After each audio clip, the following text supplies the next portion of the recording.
नमस्कार। अभी हम सुपौल जिला के छातापुर प्रखंड अंतर्गत चुन्नी पंचायत अभी हम दैनिक बहुजन दर्पण के केबिन ऑफिस में हैं और आज हम आप सभी के बीच एक मुद्दा लेके आए हैं जो कि हर घर का मुद्दा है।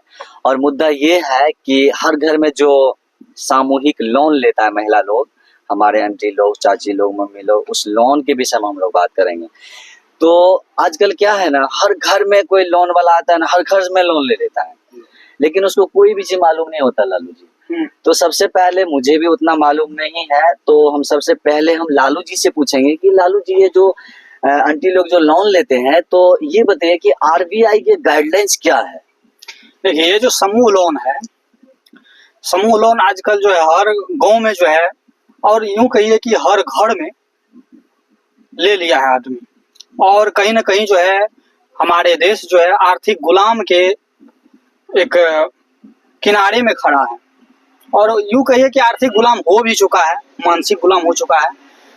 लेकिन जहां तक इस पर लोन के जो कंसेप्ट है, इस पर जो आरबीआई का जो नियम है, वह माइक्रो फाइनेंस वाले जितना भी लोन देता है उसके लिए गाइडलाइंस कुछ बनाया गया है। मेरे पास सबूत भी है, वह आप लोग को कभी दिखाएंगे अगले वीडियो में। उसमें सीधा उसके पासबुक पर लिखा हुआ होता है कि आप तब तक जो है जो लोन ली है उसके यहाँ नहीं जा सकते हैं जब तक वो 3 या 4 किस्त लोन बकाया उसका नहीं हो गया है, तब तक आप उसके घर पे नहीं जा सकते।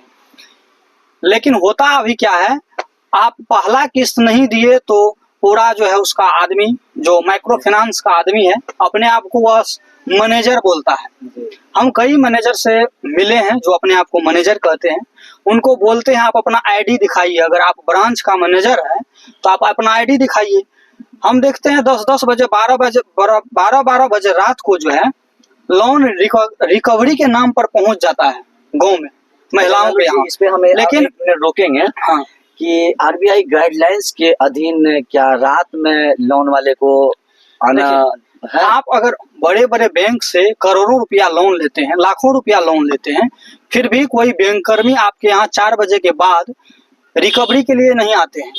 अगर आते भी हैं तो वह जो है थाने के साथ आता है, कहीं भी देखे होंगे। ये जो छोटा मोटा जो आप यूं कहिए कि जो माइक्रो फाइनेंस वाले हैं, तो वह जो है एक तरह से जो है आपका समर्थन करते हैं। लेकिन इस बात कमाने के लिए आप दिल्ली जाते हैं, कितना रुपया रोज कमाते हैं? दिल्ली में 500 रुपया कमाते हैं ना। अगर आप वहाँ पे 500 रुपया कमाते हैं तो आप वहाँ पे रेंटल है, आप रूम का रेंट देते हैं, चावल दाल गेहूं आटा दूध जो भी है आप खरीद के लाते हैं।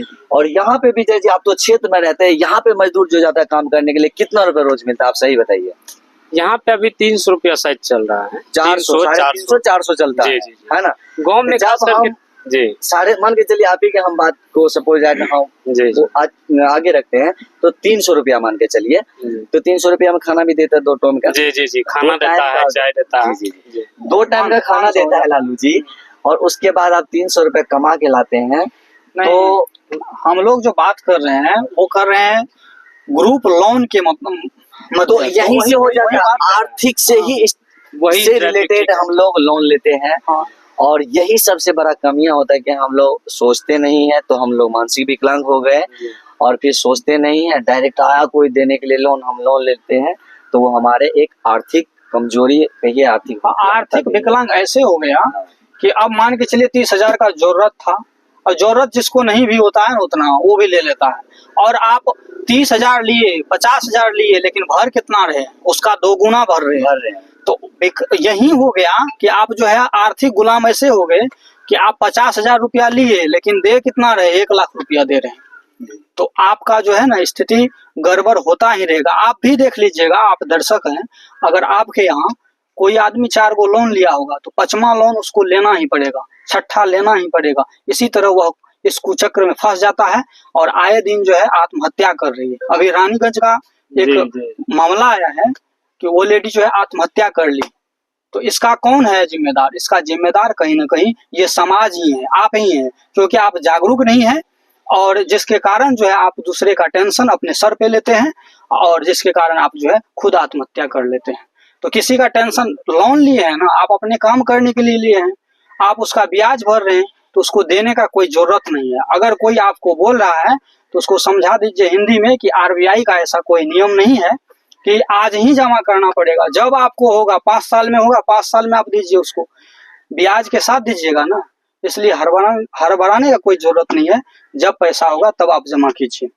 चलिए आज का वीडियो यहीं तक रहेगा। आप सभी दर्शकों से मेरा बहुत बहुत धन्यवाद।